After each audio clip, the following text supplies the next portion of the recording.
Plant profile, fragrant witch alder, Fothergilla species. In early spring, the flower puffs on Fothergilla appear at the end of the branches. They look like soft little bottle brushes. The flowers have a honey-like fragrance and attract native bees and moths.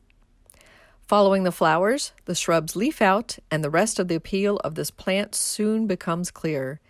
The foliage is fuzzy and often has a bluish cast in spring. In the autumn, the foliage practically glows with seasonal colors. The tag may say full sun, but partial shade will do.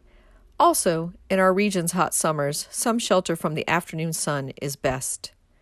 During the first year, it will need consistent watering while its roots establish themselves. After that, it should be fairly drought-tolerant. Fothergilla prefers acidic, moist, but not wet soils. If yellow leaves appear, that may possibly indicate alkaline conditions, which are not favored by Fothergilla species. Soil amendments appropriate for Azalea and Rhododendron work for Fothergilla as well. Apply them in early spring. There is no need for pruning. Let it grow and assume its natural form.